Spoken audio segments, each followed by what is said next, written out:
welcome very distinguished colleagues from Project AgDx Collaboratory, and I think it's a very important occasion. This series is basically brings in thought leaders, innovators, opinion makers, and a lot of innovative needs, private sector startups on one platform to learn together, to see new ways of working on agriculture and food, digitization, innovation, all these aspects. So today, this is the second webinar we are doing with the Agri Collaboratory. Agri Collaboratory, as you all know, is an ecosystem-driven, non-compete, non-for-profit agriculture think and do tank. And I think they played a very important role during the last G20 settings to produce policy papers on number of issues, including this issue. And it's our pleasure to host them today to launch this first launch of this webinar on this index through this webinar series. As you know that there is strong emphasis on digital public good now as a very important investment. We in the World Bank are now launching a new Vice Presidency of Digital Development, which is a new initiative where we feel that this has to become central to all the sectors. And agriculture is now one of the key sectors where digital public good, digital identity, digital infrastructure, digital innovation is going to be systematically invested in. Now, if you want to invest, you need to know what is really happening at the confluence of agriculture and digitization. We did some time back, IFC and the bank did a deep dive, and we really looked at many countries and see whether we can classify them. And based on a number of indicators which came from agriculture and digitization, we came with kind of a classification which had nascent, emerging, and developed. And we have some kind of a classification which is used for making investments. But this is a topic which really needs more work because it's not automatic that digitization of agriculture will lead to impact. There are a lot of things which need to be in place. As we know clearly, we thought that AgTech will piggyback on FinTech. It has not happened. AgTech still lags FinTech by almost 10 years.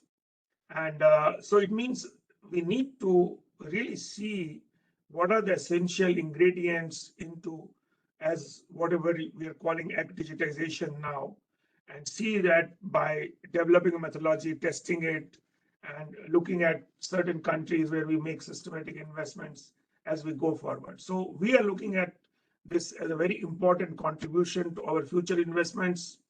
And I think you can see there's a lot of interest in this topic. I think when I posted on LinkedIn, almost 6,000 people have read this post, so which is one of the more popular posts, I can say. So it means the interest is very huge. Registrations were very high, but obviously you know that our series is watched by people even after the event is over because it's recorded, and under our Edcast series, people are able to watch it at their leisure. So even 110 people joining in at this stage is quite a number, I would say, and I think it will increase if we include the people who will watch it later on. So congratulations to Nipun and colleagues for hosting it. I really want to quickly say who is on the panel, and probably I'll introduce them when they come in. So Nipun, known to all of you, also was the lead presenter for our last thing on agriculture credit.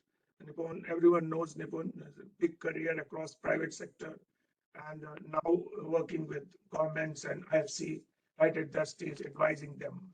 I'm also great pleasure in having Sanjeev Rangras, who is also has a very illustrious career with private sector, McKinsey, also board of unicorns and also venture partner in funds and all that. And I think he also played a big role in ITC on these sustainability issues and other things. And various his career, you have the whole bio, because we'll finish the whole webinar if I start reading all the bios.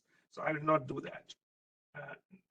Third, Amit, who's going to be, I think, talking a lot about these things, is honorary chairman of Institute for Competitiveness India, lecturer at US ATMC Stanford, where he teaches course on competitiveness. And it's a very important track. And the way we talk to governments now, when I talk to ministers, I take a competitiveness lens, and I give them 5 countries which they are competing with, and how other countries are becoming agribusiness more competitive because they have invested in the digital architecture. So I think competitiveness is a track we will follow there.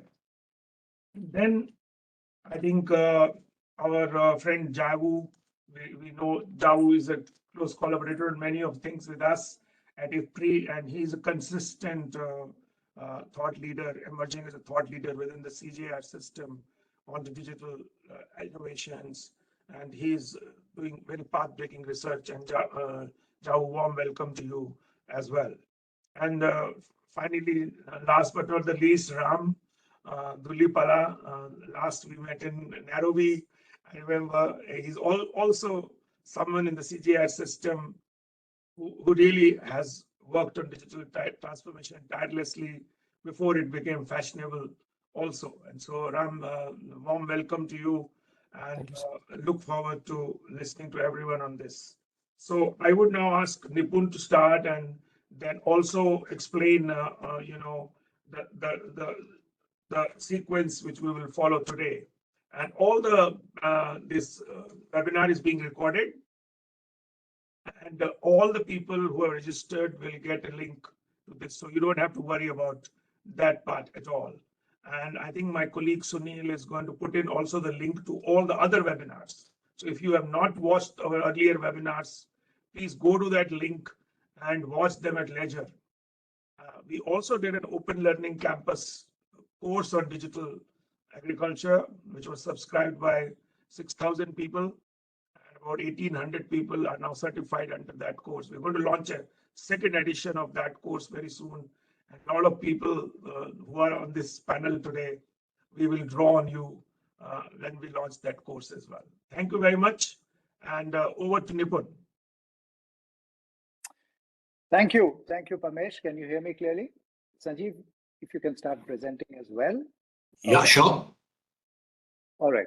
So, Parmesh, first of all, thank you for this second opportunity to talk to several of your colleagues and also people around the world on several important topics. I mean, we enjoyed the conversation 2 weeks back on agri-finance, and now we're going to a slightly different direction, but we're going to talk about 2 very interesting and equally critical topics. But before that, thanks to Parmesh, you, and to all our colleagues, all our volunteers, all our partners, our eminent folks on this panel who have been supporting us as we go along.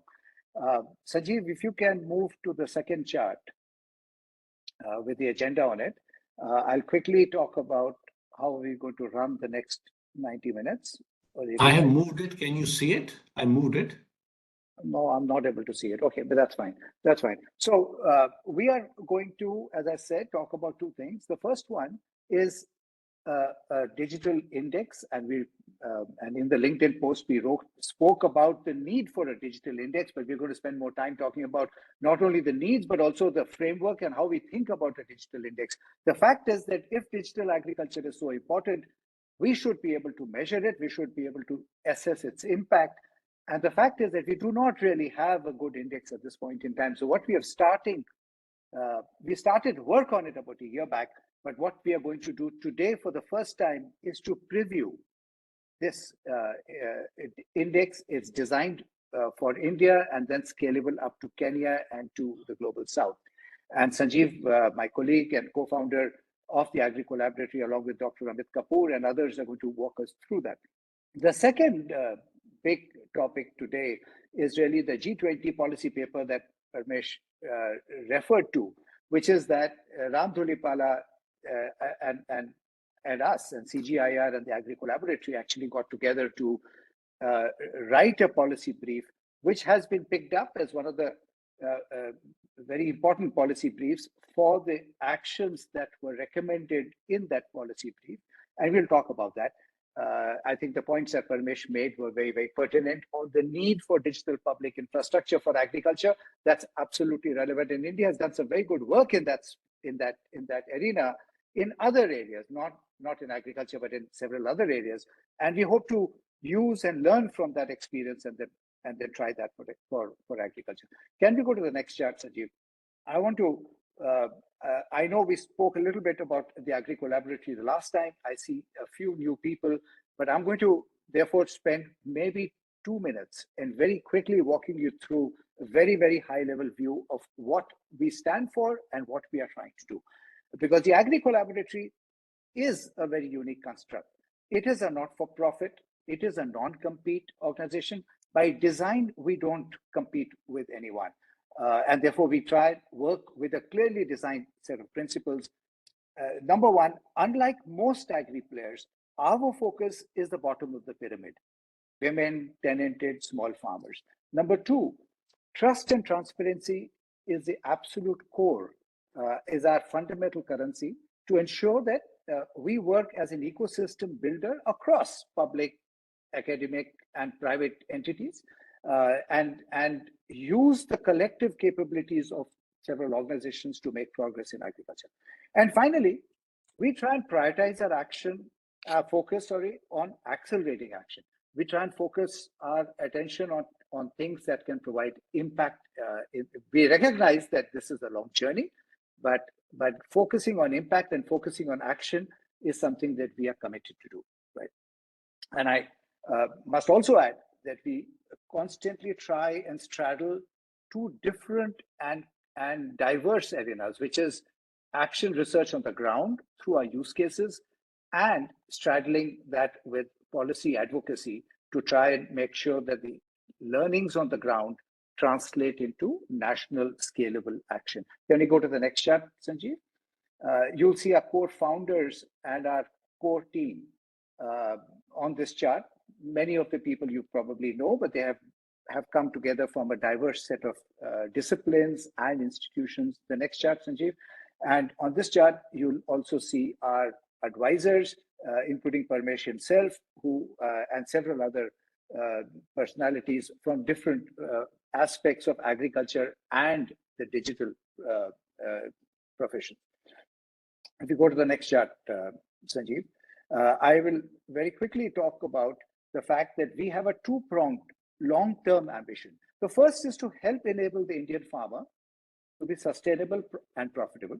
And the second, we are absolutely convinced that India, apart from being one of the biggest producers of agriculture and also consumers, can also become one of the global leaders in digital public infrastructure in agriculture. And we are working on that path for the two-pronged vision that we have. Can we go to the next chart, Sanjeev? You'll see some of our ecosystem players who work with us closely, both international and domestic. And let me end on the next chart, Sanjeev, and then I'll pass it over to you, which is that our journey towards our vision comprises of a three-pronged strategy, right? The first is really looking at ourselves as an ecosystem builder. The second, working on building blocks rather than trying to embrace large complex problems at one shot. Can we actually break them up into small buckets and create digital public infrastructure for solving several of those issues? And finally, agri data is absolutely critical for digital agriculture. There are significant and big challenges in front of the ability to use agri data, whether it comes to how do we share, how the data is not standardized very often, it's not calibrated, people don't trust the data, etc. So how do we build that capability, and how do we leverage infrastructure like a data exchange, for example, to make progress with agri data. I know I'm summarizing it, and I'm moving much faster than I would normally do, but the things at the bottom that you see are the two use cases. One of them we covered the last time, which was on democratizing agri-finance, an extremely challenging use case. And the second is what we're going to be talking today on a digitization index for India and the Global South. With that, Sanjeev, let me pass it back to you. Yeah, thank you so much, Nipun. Thank you, Pramesh. So I'm going to be, so to say, co-hosting it with Dr. Amit Kapoor. And we have the person who's assisted us. Her name is Sheen. Sheen is also joined us from India. And Dr. Amit Kapoor is speaking to us from Stanford right now. So over to the next slide, which is the work stream. I think I have quite a few slides, so I will be pretty fast on that, because I think the content is not too much, but we will basically give an idea, because we can spend a couple of hours doing this. The idea is to give you a fairly good understanding of what we are doing, and then we are willing to engage for longer hours later on. So he talked about two work streams, AgDx and AgFX. So I'm going to be spending time on the digital index, which is a farmer first index, assessing the level of digitization and data availability in the agricultural ecosystem. And I'm adding on to what Paramesh said, that that this is, we believe, a very, very important area, along with another n number of areas which need to be addressed in the agri ecosystem to make it a success.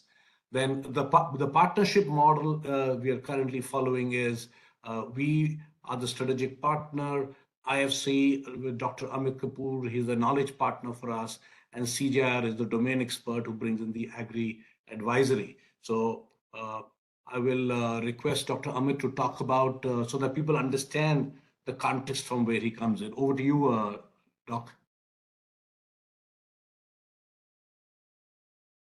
You have to unmute yourself, Doc. We can't hear you.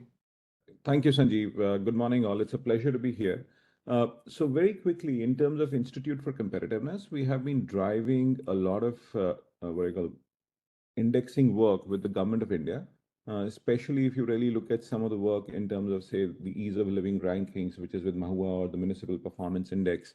We've also worked with Niti Aayog on preparing or creating their Export Preparedness Index, the state, and then, of course, the Innovation Index. We have worked with the Economic Advisory Council to the Prime Minister for preparing the Social Progress Index, the foundational learning work, and so on and so forth. So that is where our understanding of creating indices is. In fact, we have also worked with Niti on various aspects related to agriculture. We feel that there is a strong case in terms of really building the kind of work that we are really trying to do here, because digitization is going to be the next endeavor that needs to drive productivity for the agriculture sector. So Sanjeev, if you could just go next, please. I will request at this point Javu to talk about his area, and then we'll move on to the next one. Javu, could you just come in and talk us about the Digital Innovation Initiative? Sure. Yes. Yeah, I'd be happy to. Yeah. So good morning, good afternoon, good evening, everyone. So we are a group of multidisciplinary researchers in CGIAR working to answer this core research question, which is how can digital innovations accelerate the inclusive and sustainable transformation of food, land, and water systems. And our main objective is to generate research-based evidence and innovative digital solutions that are inclusive, action-oriented, and human-centered to advance agri-food systems transformation. We have three key challenge areas: the digital divide. The potential of digital innovation is very clear, but the reach is far from universal. And how we make sure everyone who can benefit the most has the capacity to utilize and leverage this digital innovation. And also inadequate information, how we can make sure a real-time monitoring of food, land, and water systems are becoming increasingly more possible, and how we can make sure to use that information to make better decisions. And so limited capabilities, Nipun already mentioned, we are starting from the bottom of the pyramid, how we make sure farmers and our stakeholders in the food system has enough digital literacy and capacity to benefit from this. So all of our research questions and our research activities so far have been very much well aligned with the vision of AgDx. So we are really happy to be part of this journey, and we will provide all the domain expertise to make this system, AgDx system, more robust and reproducible and really impactful. So I will let my colleague Aram to provide a little bit more examples of our activities so far. Thank you. Thank you. So I just wanted to stress on the point that both the Digital Innovation Initiative that Jau just introduced and the Agri Collaboratory, we have a very strong overlapping agenda and values, and both are not-for-profit, non-compete organizations. And if you just recollect the earlier slide where Nipun presented 3 pillars, as well as those 3 pillars kind of converging into 2 use cases, pretty much over the last 1.5 years, TAC and Digital Innovation Initiative have pretty much been working across all the 3 pillars and across both the 2 use cases. Including the AgFX project that was presented last week. There also CGIAR was a contributor along with Government of Telangana and the Indian Institute of Science. And the AgDx, which will be introduced by Dr. Amit Kapoor and Sanjeev shortly, there also CG has a very big part to play. So just wanted to, and apart from that, between Nipun and I and Sanjeev, we've been co-creating a lot of knowledge products, one of which is the G20 policy paper, which will be presented in the next part of this webinar.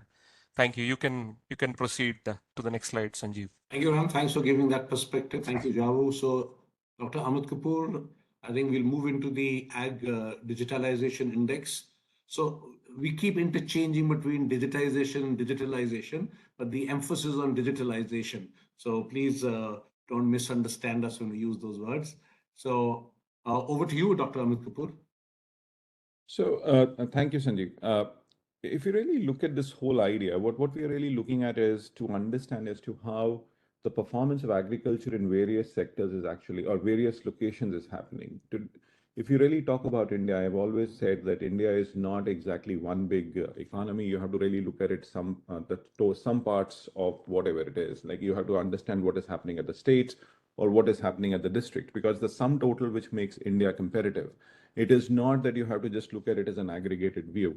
And this is where we want to actually create what we would call as the understanding agri performance at a granular level or a spatial level, which is much smaller level in terms of geography.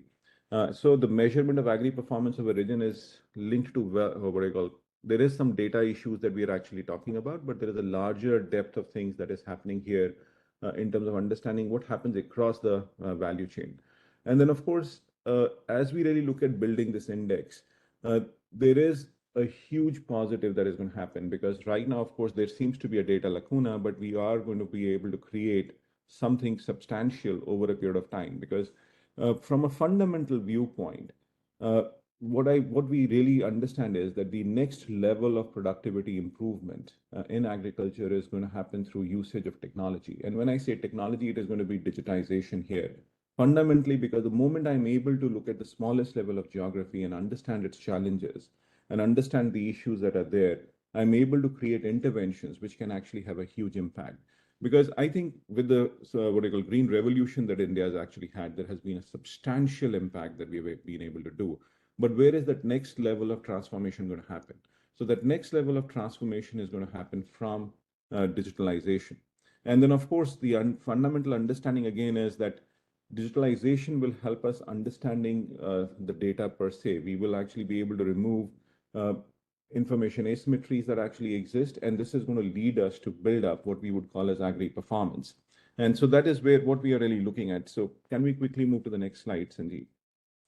And when you talk about measuring productivity or agricultural productivity, and this is where we are saying what's the factor productivity for agriculture, and we say that fundamentally what we have always said is that it is a function of enabling conditions. And of course, like if you really look at the performance per se, but as we look at the future is about seeing that there is going to be that digital index that is going to get created, or digitization, or various factors of digitization, which is going to create the productivity or enhance the productivity over a period of time.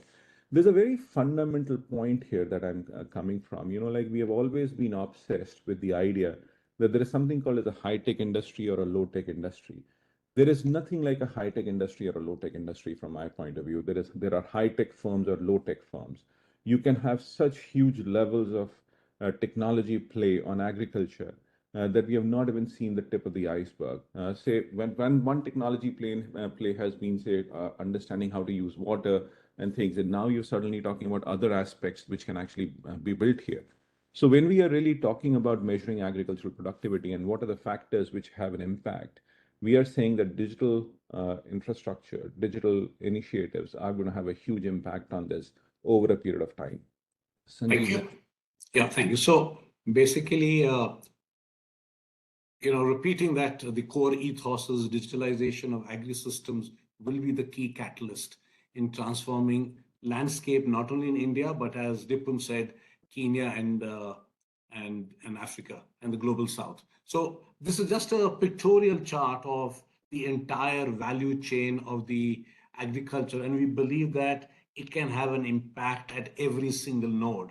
This is an oversimplification of only putting 4 nodes, but also I want to emphasize, I think last time we discussed, if you see in the last block, I also highlighted that I think 25% of the GDP of agri comes from livestock. So at no point are we trying to miss that out. It's important that we take livestock, dairy production, fishery also into account when we look at this entire space of agri. So the whole idea is the visualization of the future is if all the data in the value chains could be captured, much like we see in the UPI and Aadhaar, right? I think magic will happen. So that's what we are looking at. And we see small elements of this, but we don't see it, the thread passing through all the 100 needle heads that we have. So very clearly, the AgDx is a multi-year agri-digitalization index using public data. Please understand, we're using public data. We're not creating any fresh data. It'll assess the maturity levels of digitalization in agriculture across Indian states and the global South. It'll provide actionable insights. So once you have an index, what gets measured gets done. Once you have an index, it tells you where you are. So maybe the index will have n number of parameters. So once you look at that, you should be able to say, okay, I am perhaps having a gap in a particular area, so I need to work on this. It will give guidance to central government, it will give guidance to state governments, and then people will be able to, move that area. So whole idea is, can we bring in data-based decision-making to the entire agri space, which is missing right now. So back to you, Dr. Amit Kapoor, to talk about the Agri Performance Index, and then I will talk about the Agri Digital Index. Sure. So, there's a very fundamental thing that we are doing here, and that is what is the state of performance right now? What is really happening within the agricultural space, and what is happening across different levels of geography? And this is where we wanted to move the needle forward in terms of assessing, because as Sanjeev said, like what gets measured can be actually done over a period of time, because that is where interventions can actually be brought out. And this is where, when we are saying what is the Agri Performance Index, like we are saying there are 2 clear factors or dimensions that we have to look at. One is enablers and the other one being performance. And we are looking at 5 distinct pillars out here to understand what's happening here. Because when I'm saying enablers, we have to go to the fundamental building blocks of what is going to drive agriculture per se. And when you talk about these fundamental building blocks, it's like, say, natural resource management or efficient use of inputs. But the question here is going to be that the way we measure this will change with digitization of agriculture, or that is how the index will improve over a period of time. But right now we are saying we will look at different pillars and sub-pillars, and we go to the smallest levels of possible data that is there. And as Sanjeev has said, we are looking at public data. We are looking at using governmental data. Because when we talk about using the governmental data, that is coming from a fairly robust system of surveys or methodologies, which does not really create a lot of issues. And that is where we are saying that we'll use the public data, we'll use what is available from the governmental system, and really start to understand and assess what is happening. Because agriculture, there is a lot of lacuna right now in terms of data availability from a digitization perspective. Eventually, what we are saying is when we look at those 35 indicators across 11 sub-pillars, the kind of insights that we actually get are stunning. In fact, we are also able to see as to if the enablers are not right, then the performance will dip. And once we enable the digital infrastructure, then of course, the performance will also increase. So we do see a huge level of correlation that would actually happen over a period of time. Sanjeev. Yeah, thank you so much. So Dr. Amit Kapoor was talking about the agri performance. Okay. Before we confuse everyone else, so the agri digital index is different from the agri performance. Agri performance is what the ultimate thing is. At the end of the day, digitalization will happen, but the performance has to have, there has to be a delta movement or an impact.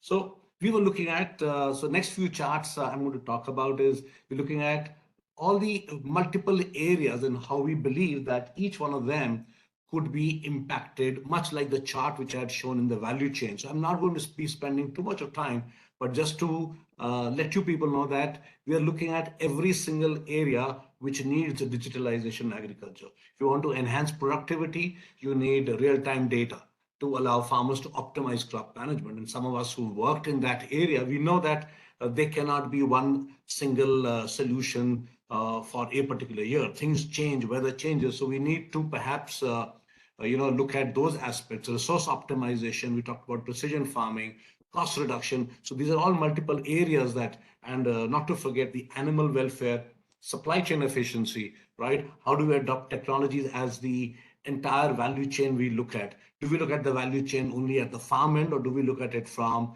farm to fork? How do we ensure that the farm productivity moves up? And then ultimately what we talked about, data driven decision making. And then obviously when we looked at all this, there were challenges we are facing. I know people talk a lot about internet connectivity. That itself is an issue and which needs to be measured. With no connectivity, digitalization would be impacted. There's a low awareness and skills farmers.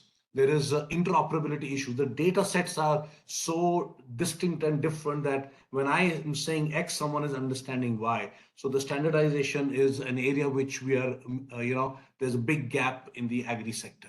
And then the digital literacy is the fourth point. Then there is a lack of benefits. Farmers at times do not understand that when we deploy something, what are the cost benefit ratios? We need to work on that. And then obviously there is some inadequate infrastructure, power, etc. There are so many issues. So we try to put all these together just to give you an idea that if all these have to be digitalized, there is definitely a big road ahead. So as someone said, we're not running. We're actually running a marathon out here.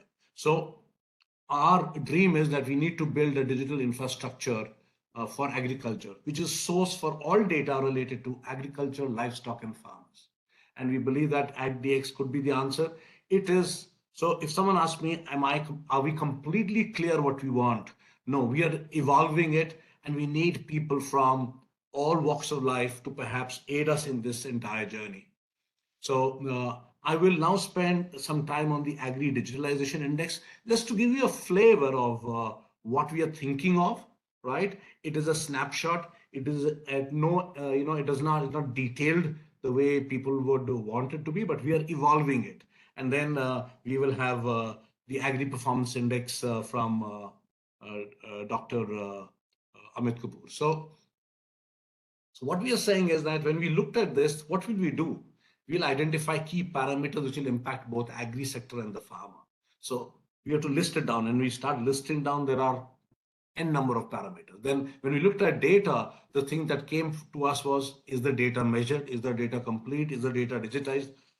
Data lies in all sorts of forms all across the value chain. And ultimately, is the data accessible to the public? The other day, someone was telling the Secretary of Agri of UP that I've been running to get this data from your department for the last 2 years, and I got it at the end of 2 years. So data is there, but at times not made available. So we will evaluate the maturity level of states across India, right? And then catalyze states and central government to work towards the goal of digitalization, and build an asset that would influence and accelerate the growing digital public infrastructure. We are not collecting data, folks. We are not collecting data. We are not building any products. We are not providing advisory services. So just wanted to raise that issue also. Sorry, there is an issue with my...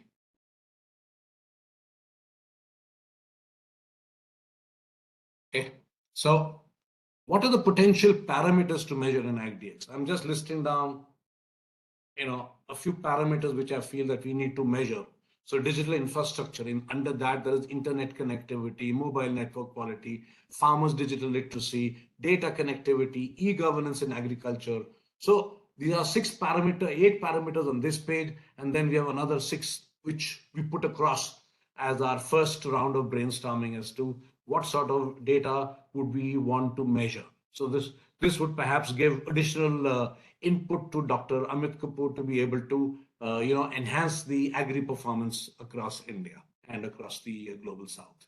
So all this needs to be digitized. Then we said, how would it happen, right? So conceptually, much like we picked up this learning from Dr. Amit Kapoor, and we said, how would the initial index for AgDx look at a conceptual level?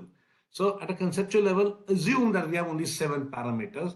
You said these 7 parameters would need to be measured. We would need a farmer ID, we would need geolocation, crop details, soil type, weather data, water availability, internet. At a basic level, if the first level of index was to be done, we would perhaps take 6, 7 parameters. And as more parameters come into the basket, we can keep enhancing the entire the index, right?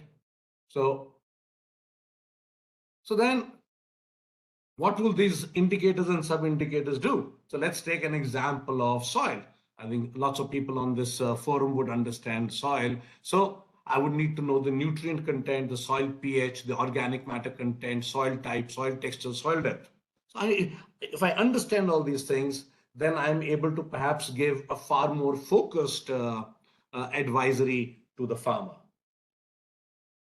And then again, getting back to the issue of data, which I said, I have to look at availability of data, nature of data, accessibility of data. So this is quite a sizable issue, which Dr. Amit Kapoor will help us unravel and see how we can evolve the digital index as we go ahead.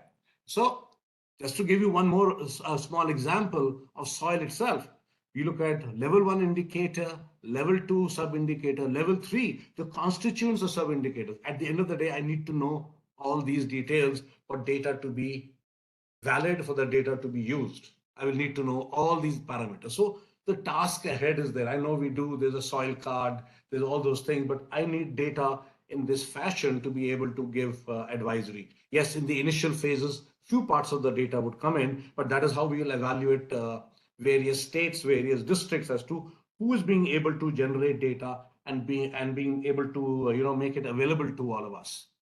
So how will it evolve?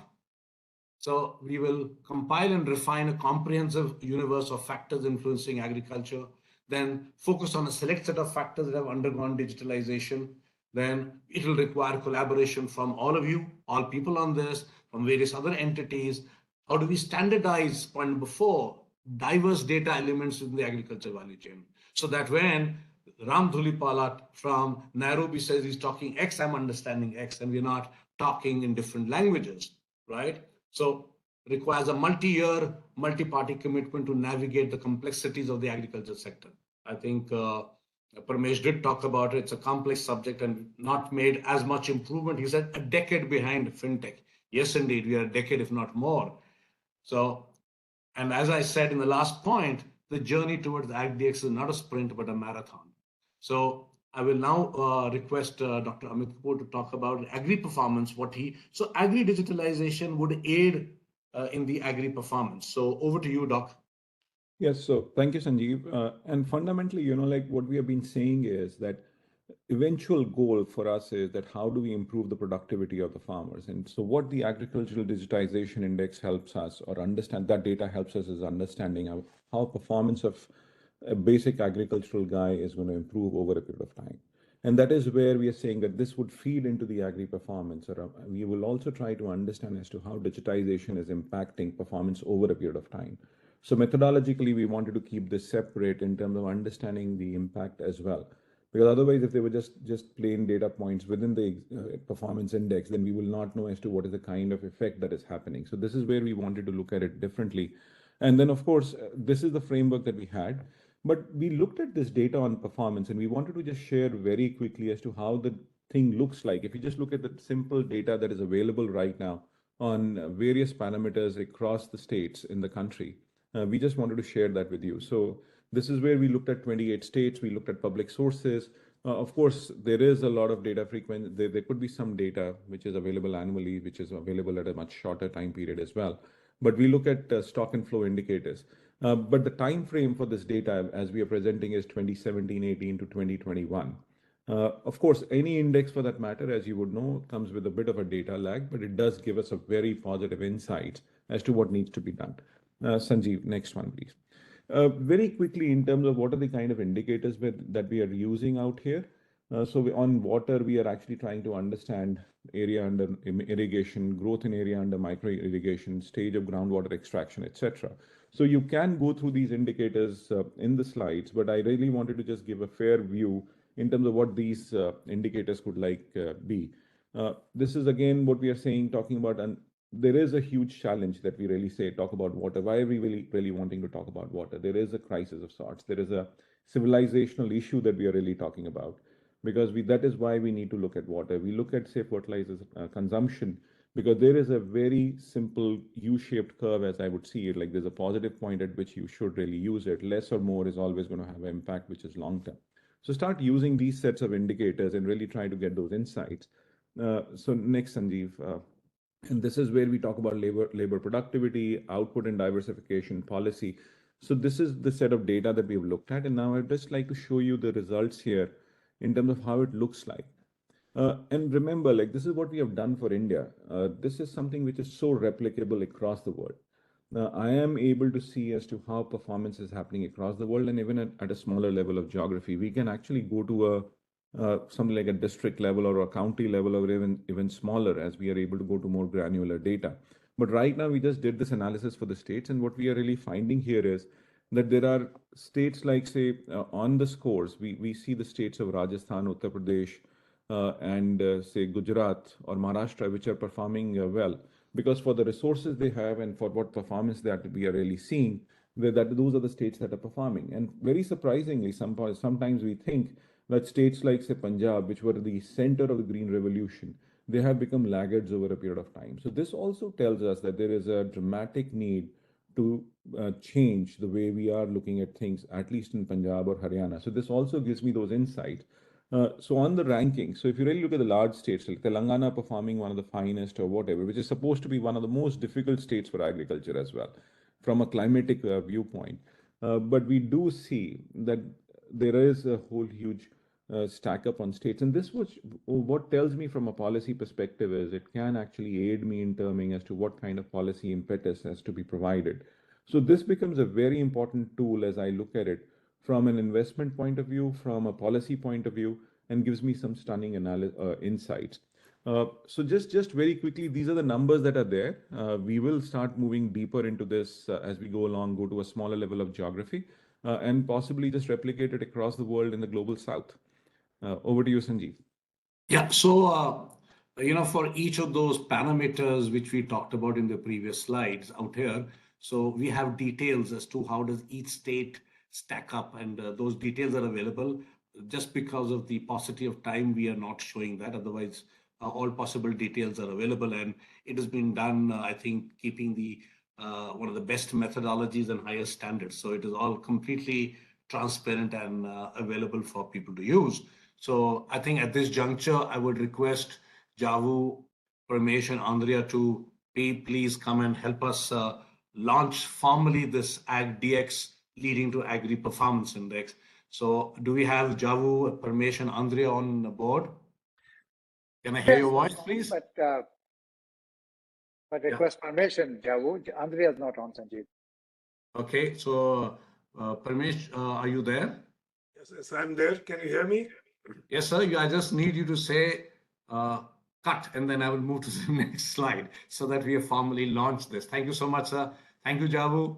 So cut. There it is. Thank you, Javu, Andrea, and Parmesh. Cut. Thank you, sir. Thank you so much. And with that, we will end off the first part and then hand over to Nipun and Dhulipala for, so perhaps comments and questions we can come after the G20 thing, Parmesh, would that be fine?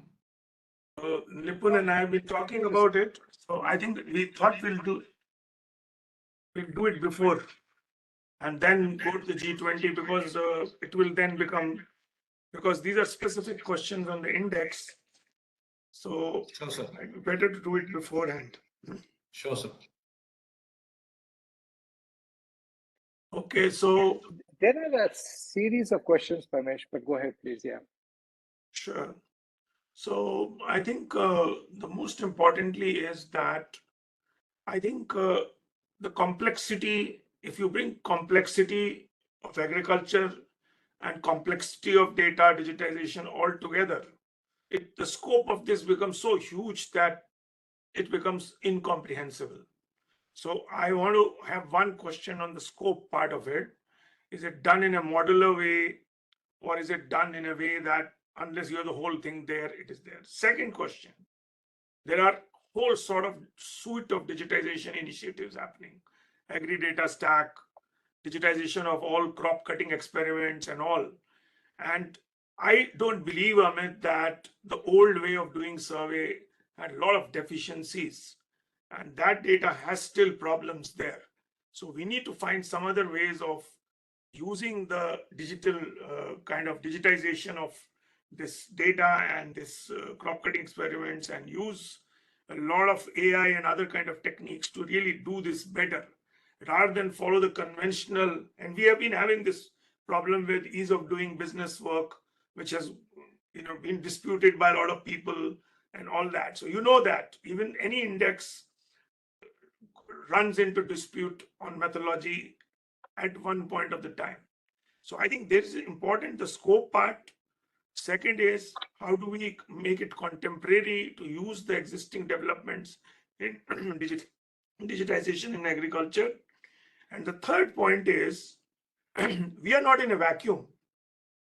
This data is being collected by private sector also, all the time.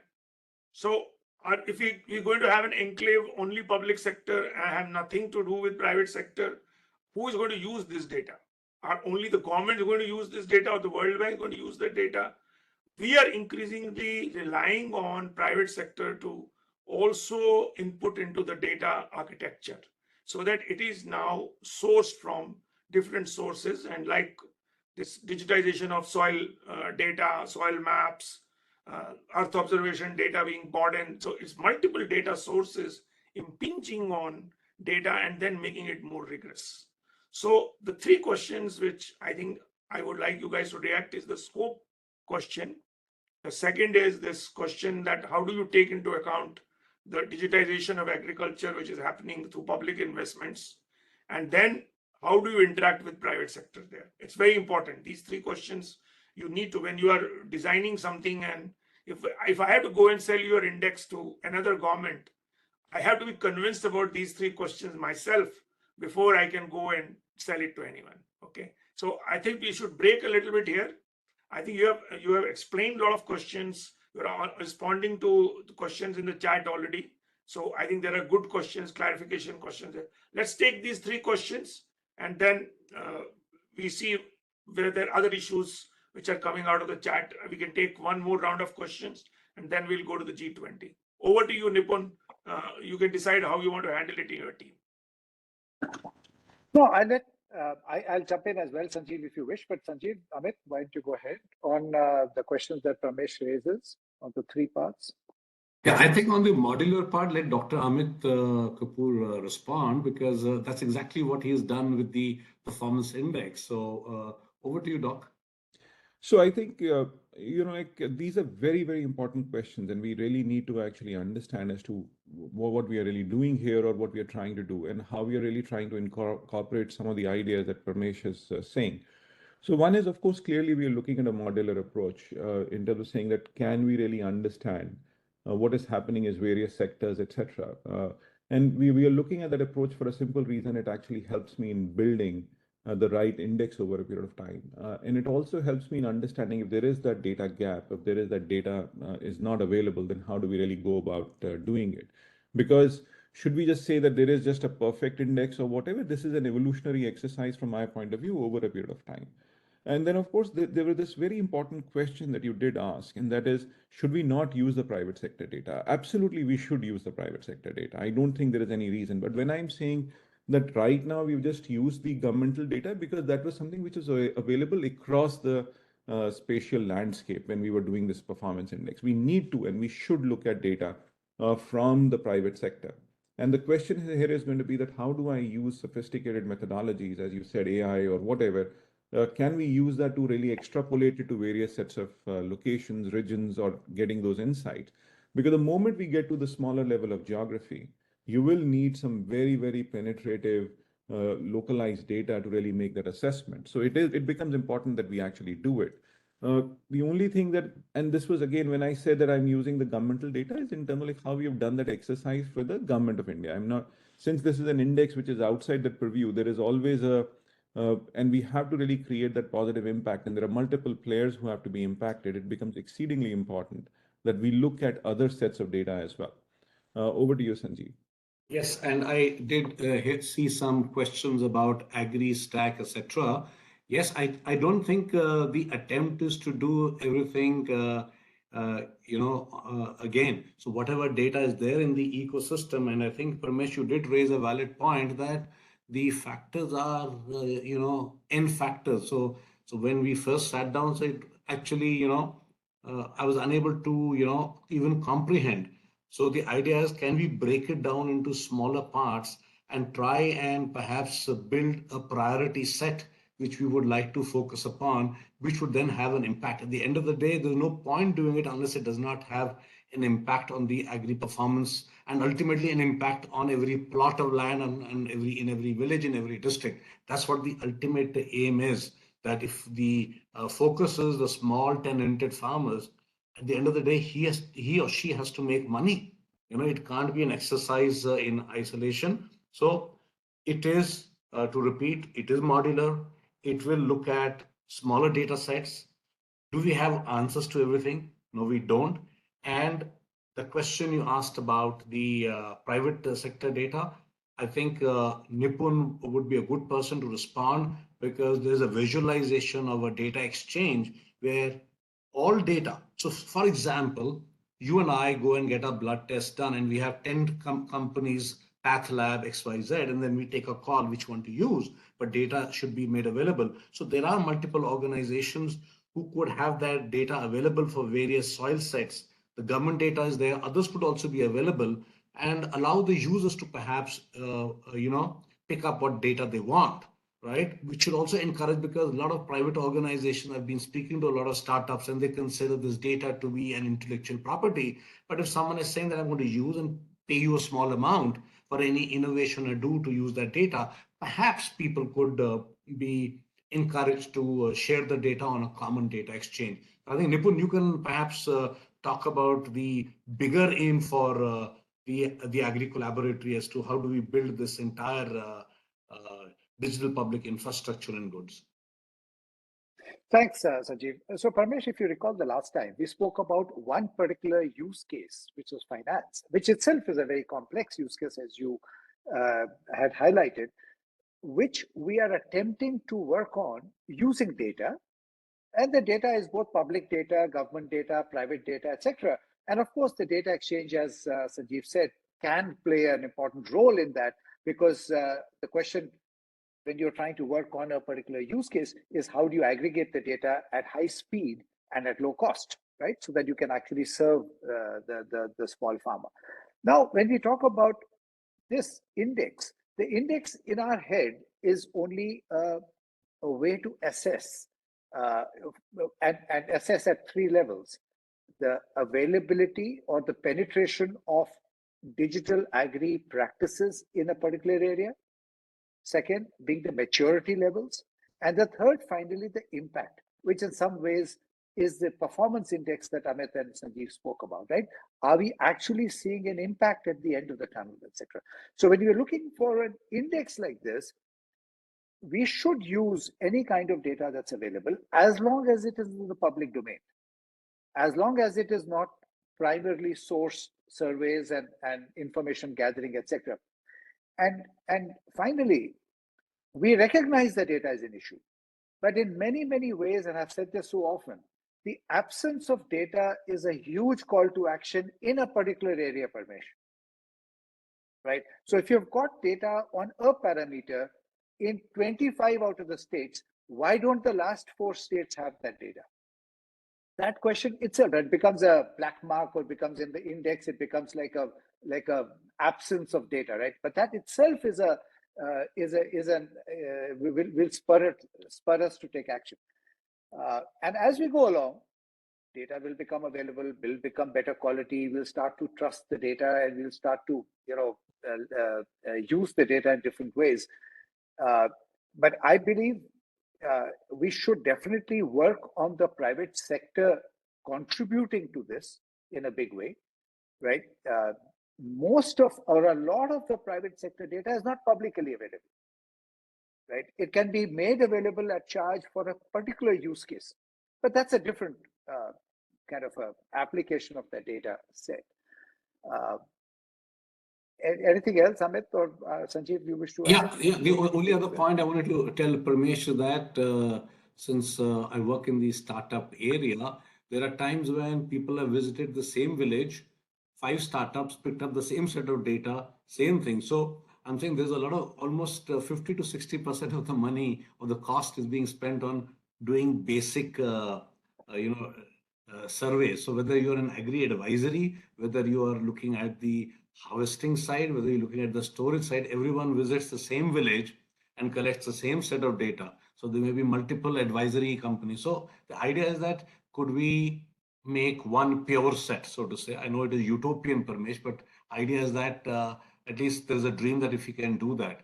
And then someone did suggest to me, why don't you pick up 4, 5, 10 villages across India, try and put a ring fence around it at a conceptual level and try and see and validate this and get all the possible data from there. Is it possible? So that's what I'm ending off, and back to you, Parmesh. I'll just say one thing, Parmesh, before I hand it over to you. There were a couple of questions here on the business model, right, in terms of how does this index work, and while we don't have 100% clarity of what could happen in the long run. In the short run, we recognize that this needs patient capital. This needs a way to construct the index over the next couple of years and establish some proof points. We also recognize the fact that we would, and our attempt is to make it into an actionable index, which is that you take for example, the kind of framework that Amit showed across different states. Obviously, you'll have to go far more deeper than that. But as you do that, sit down with state by state and figure out how does a particular state which is lagging in a particular area catch up with some of the others, and how do you kind of spread the learnings across. So in the long run, I think the business model is that it will be partly funded by maybe the investor community, maybe by the global developmental organizations, because the index will point them towards areas that need help, areas that need focus, or areas that can drive flow of capital. Even private sector startups, etc. Where should they go and invest their time and energy to work on? But back to you, Parmesh. Thanks a lot, Nipun and everyone else. I think it's a good conversation, and I think required at this stage.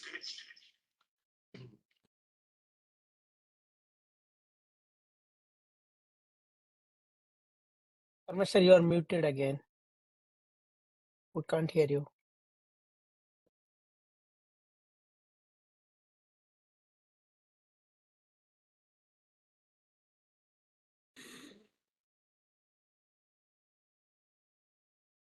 So I'm going to. Yeah. Can you hear me now?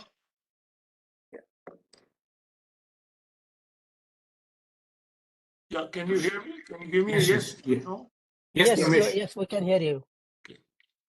Okay. So one question I want to raise more is that I'll give you a situation, which is a real situation for World Bank right now. So we are working with government of UP, which wants to take the whole East UP and Bundelkhand, go through agriculture transformation. So, and they want to do this in a digitally and data enabled way. So they ask us a question, where are we with respect to other states in India? Which are the other states I need to learn from? So to me, agriculture, they know a lot about where they are already. They don't know enough about the data, the startup ecosystem, the digitization, connectivity, all those things. The digital part of it is more in demand than the agriculture part of it.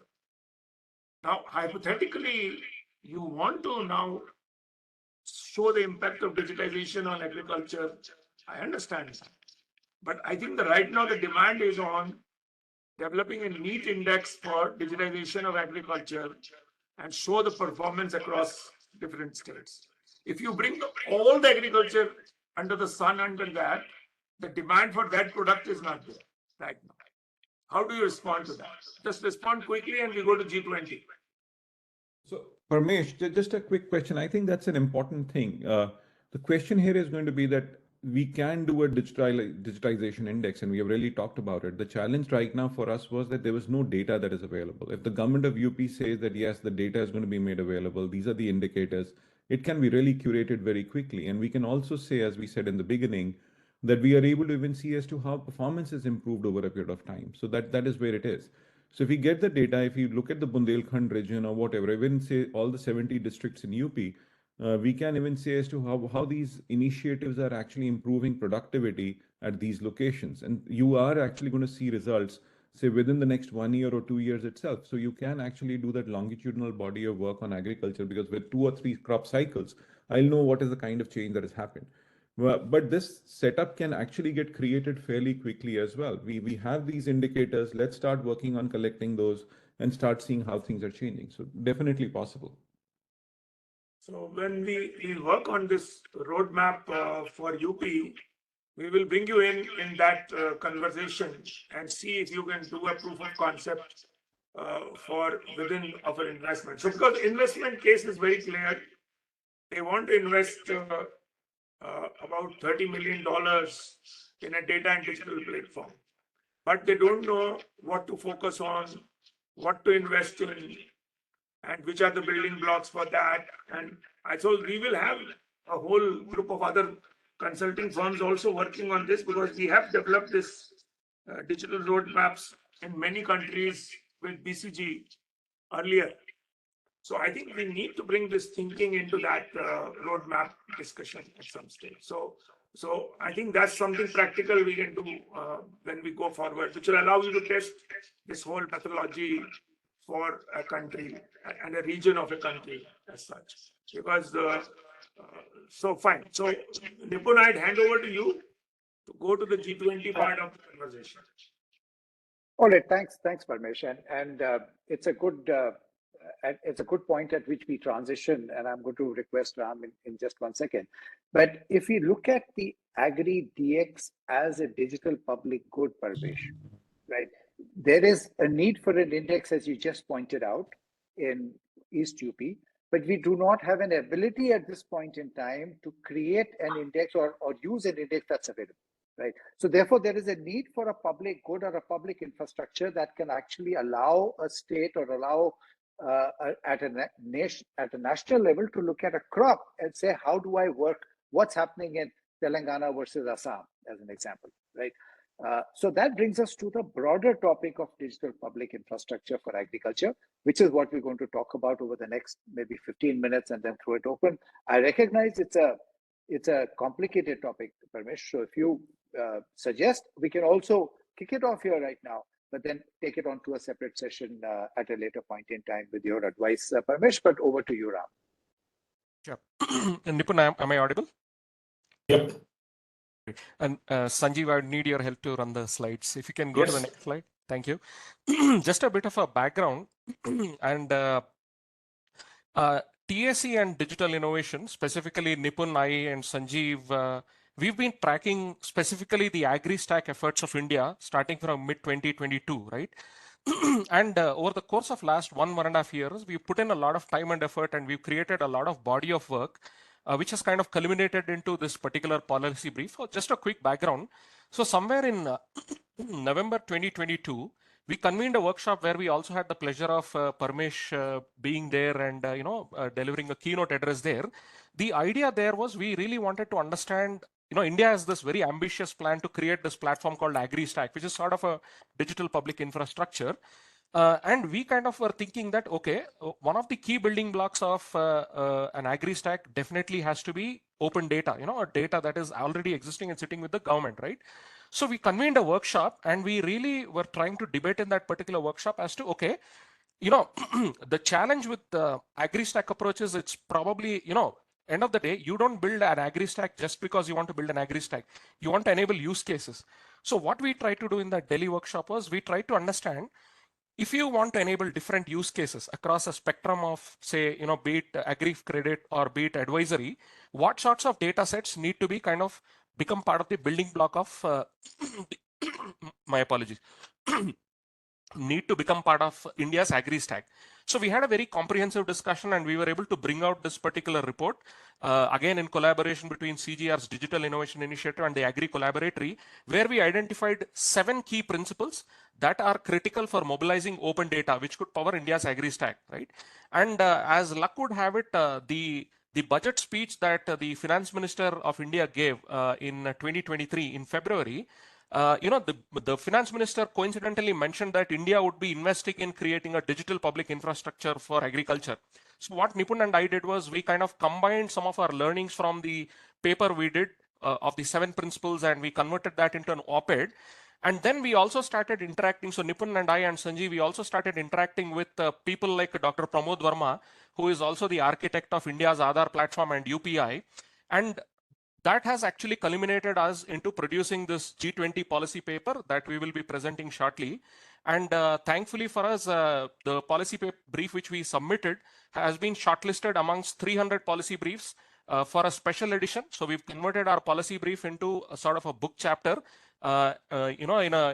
explaining a little more in detail as to some of the theoretical basis for creation of these sorts of digital public infrastructure.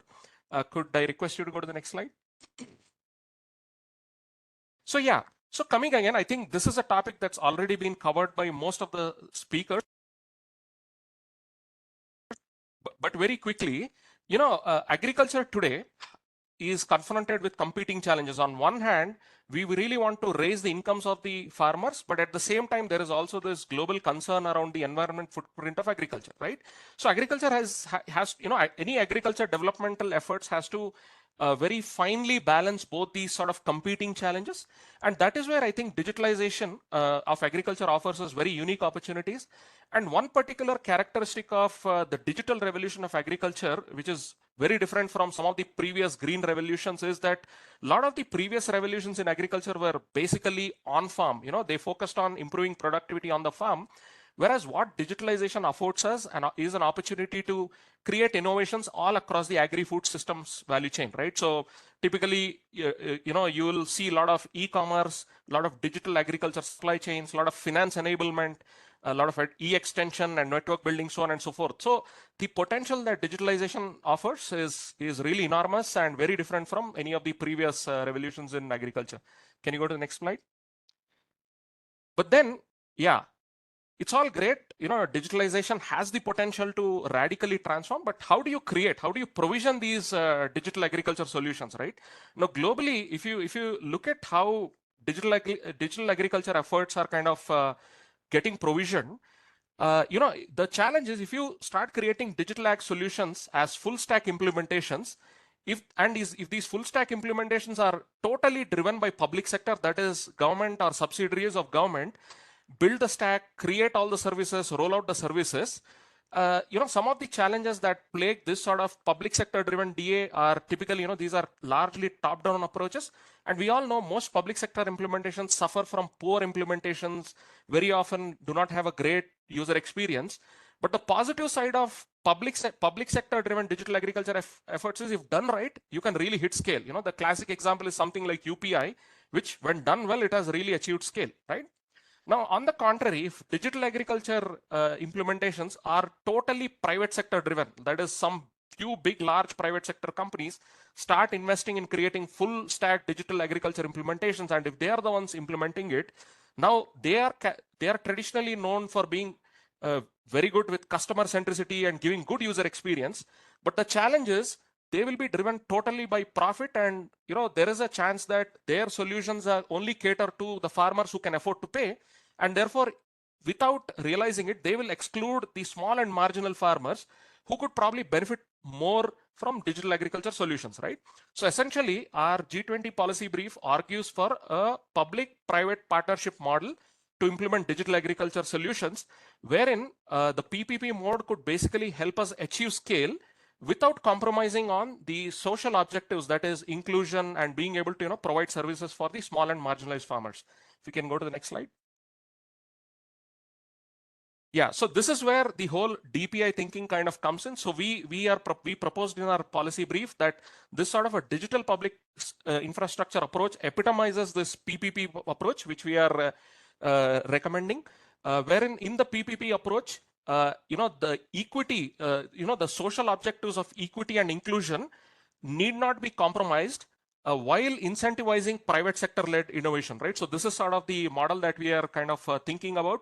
And DPIs basically nurture platform economies. That is, anyway, I won't go much into detail, but, we will take a UPI example and kind of try to explain what is it that we mean. But one concept we also wanted to highlight is we do think that a DPI-led approach also has this characteristic of creating a long tail of digital innovations, right? Like, especially in a country like India, where if you try to create monolithic solutions without having sufficient flexibility to factor in the numerous localized variations, right? The development, the monolithic platforms become very complex and very expensive to build, right? So that is where we also believe that a DPI approach is a very efficient or a very elegant way to kind of bring about private sector driven innovation without compromising on providing context specific services. Maybe go to the next slide. Yeah, maybe here I will just pass it on for Nipun to kind of explain a bit about what a DPI is and what some of the constituents of DPI are.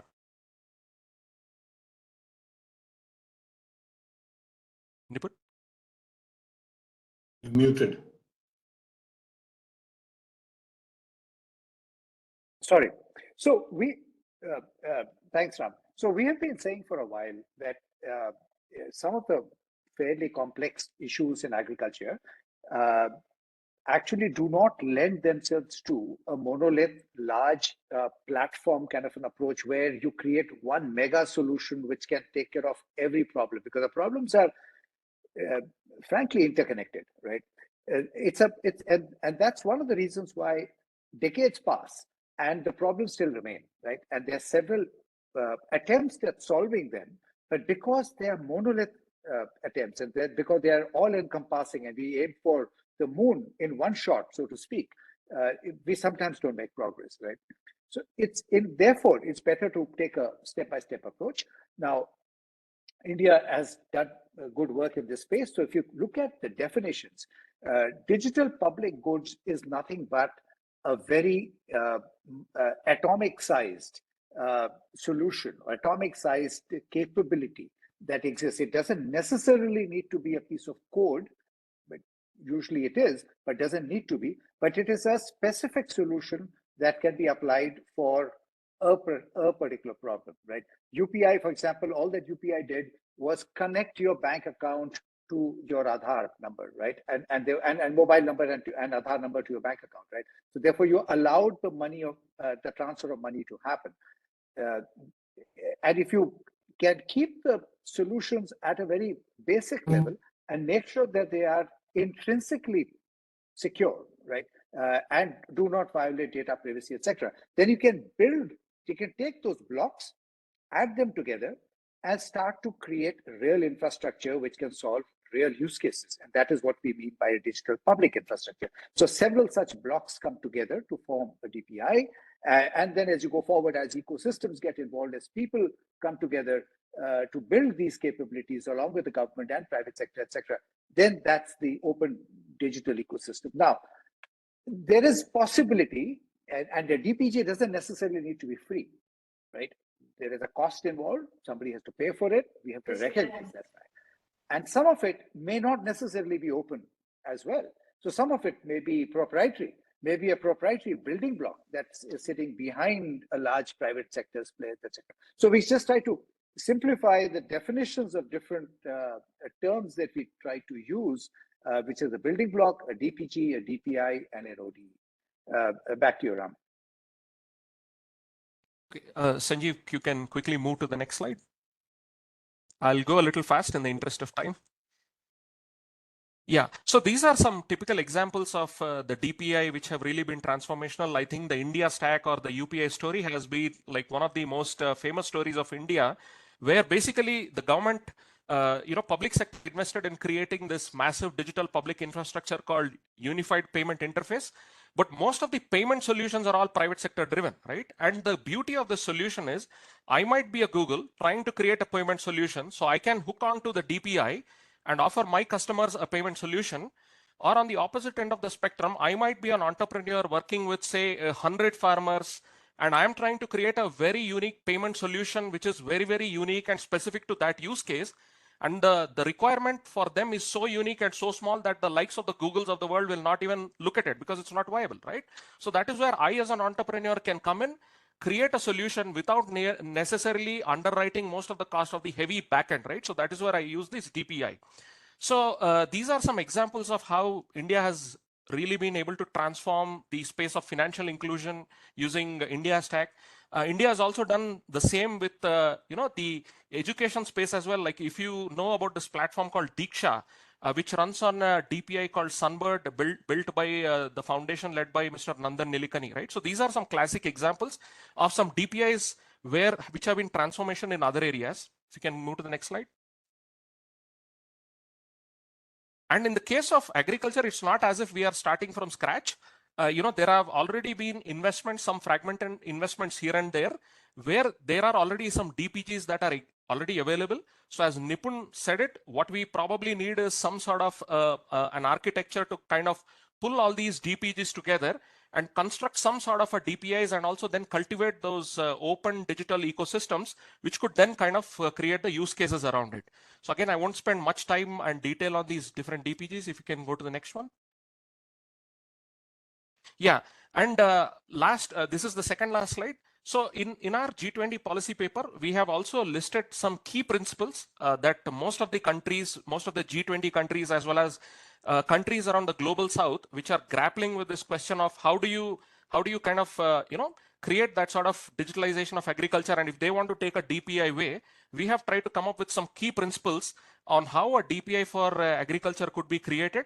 And one particular recommendation that I would like to call out is that, as part of our technology recommendations, we've also suggested that there needs to be some sort of an electronic farm record. Like Sanjeev, was just mentioning about a unique case where 5 startups going to the same village, collecting the same data sets, right?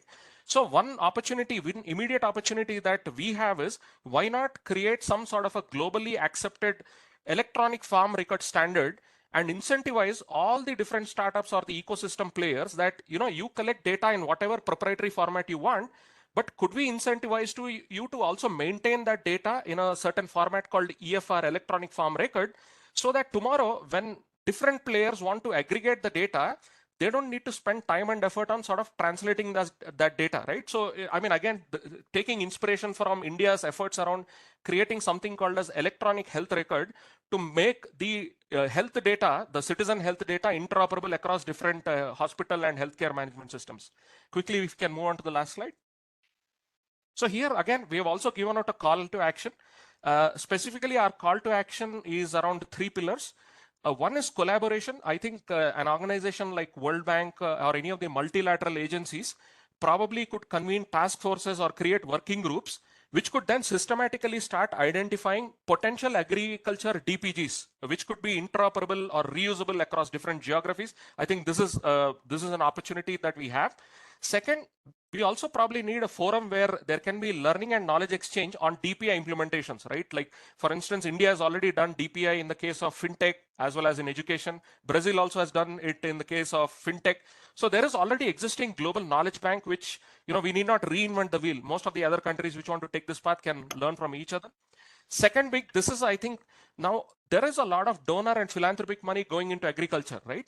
Now, this is where, if all the investments could also add sort of an additional criteria that any project output or any digital output that any project is kind of creating, could that also be somehow modeled as a DPG, so that what we do is allow, any agriculture development project having a small digitalization component is actually contributing to this bank of digital public goods, which probably the ecosystem might find it useful, right?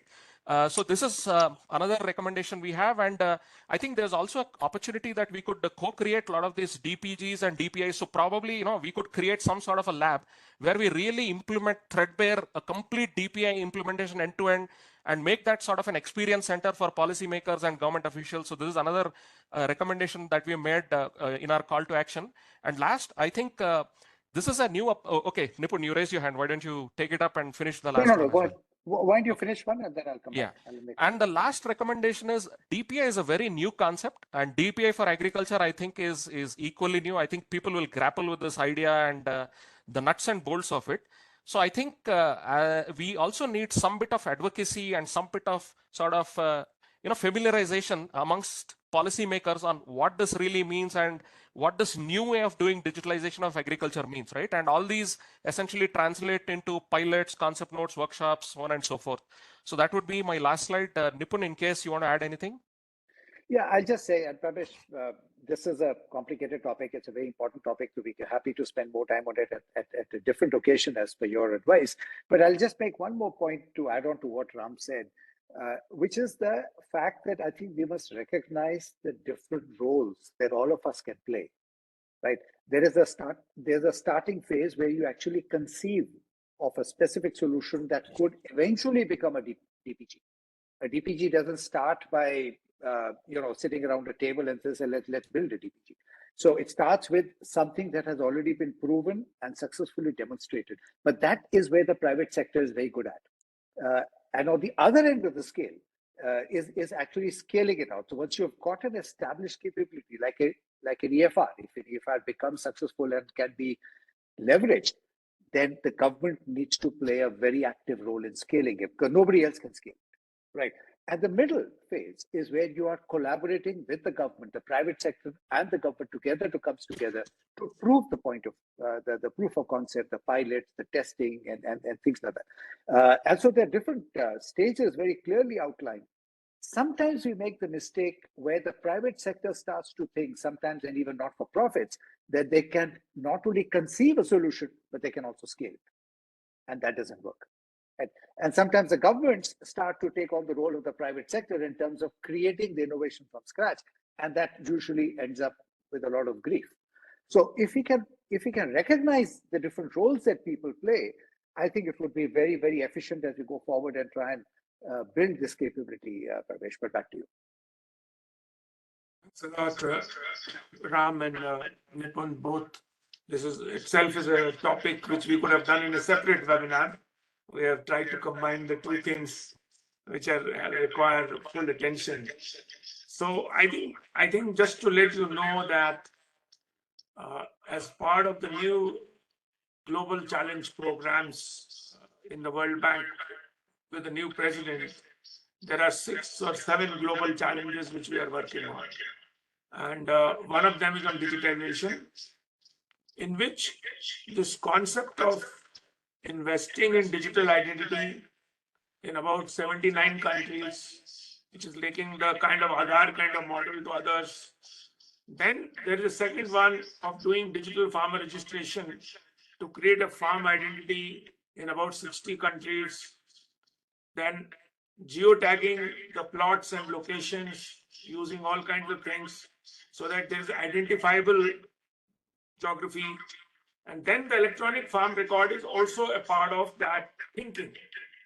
But I think what we need is a working group which really puts teeth into how this will be done. because I think the what is now known. How is now? I find that the World Bank does two types of things. We do advisory to the government, a lot of knowledge learning at the stage when they are conceiving a policy or designing something, or when we are investing. So we're going to invest 350 million now in this new UP project. Okay. Now, we have managed to convince about 50 countries globally to invest at least 10% of each agriculture investment into data and digital innovation ecosystem. That we have convinced post-COVID, it has now been easier to convince the government to do it. But the fact of the matter is that if you want to make $1 billion investment globally into a data and digital innovation ecosystem, the human capacity, both within the World Bank or within the government or within the broader ecosystem, to accompany this intensity of technical assistance is underwhelming. It's very low. And I lose my sleep because I have convinced the governments to invest. But when the government asks us how to do it, how to make it work, we have less answers.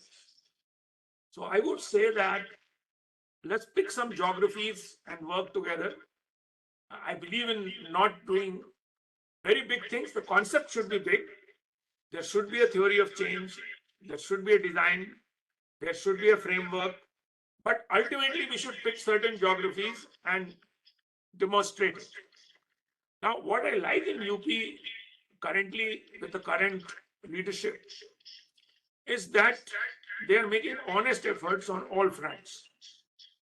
They still need a lot of technical assistance. They have asked us for a management unit which has at least 10 to 15 experts on this, working with them, because ministries of agriculture don't have a data or a digital DNA. So you cannot do something if there is no DNA. Now, so you need to create that institutional architecture within that government, which is able to sustain this and do that. Because if we keep on coming from outside, Ram, you know what we have tried to do in Kenya, and we tried to create this ecosystem with Kalro. It has got traction on many fronts, but it needs sustained investment in creating the ecosystem. So what we will give you is that for both the index as well as for this thing, what we are talking about, the DPI, let's pick a couple of geographies and work very intensively there and demonstrate to the government that this is not a concept, but it is doable and convert it into an investment. Because ultimately, UP government will have to have at least 35 people working in Ministry of Agriculture on this. Without that, it won't work. Because we have done this now in many other countries, Uruguay, Turkey, everywhere. Wherever we find there's a critical mass of an architecture created core group of people, it works. If you don't have that group of people or institutional architecture, this collapses after getting started. So I think I want to thank all of you, Nipun and Sanjeev, Amit, Ram, Javu. I think you are fellow travelers on this, definitely. And these are all very futuristic and forward-looking things. I don't see the problem of demand. We also have a problem in the World Bank that we don't have critical number of people who can lead these operations. So whenever our teams go and convince people to make investments, they are able to tell them to do it, but when the people ask them how to do it, we flounder. So I think we need to create a whole, a working group initially, but we need a crack team to work with governments on this. So Absolutely. I will definitely call on you to take this forward, and let's see how we can make it work in certain places, because the investments are going to keep on coming, so it is not, and if you take too many of them, it will also not work. So we have to pick some and make them work there. And so when we share these proceedings, probably we have another conversation with you in terms of debriefing. And then I'm in India for next 2 weeks after 1st February. I'll call on you guys so that we can have another meeting with UP government and other people to do that. I'm going to go and meet them, spend 3 days in UP. I'll start raising these issues with them at that stage. So thank you very much. And thanks to all of people who managed to stay till the end. We had, I always measure the mortality rate in these webinars. So we started with 150, we are left with 100. Today that rate is 75%, which is pretty good. I must say that we have very diehard people who want to learn about this topic. And I'm sure more number of people will learn in their own leisure once this recording is more made available. Please feel free to contribute your ideas. And we have noted down all the chat questions. And we always also circulate the chat proceedings also as part of the recording as well. So please watch this space. The next webinar will be in another 2 weeks, and please watch for this announcement. Thanks a lot, Nipun and colleagues, and bye-bye. Thank you. Thank you. Thank you. Thank you. Thank you. Thank you, everyone. Bye-bye. Thank you. Bye.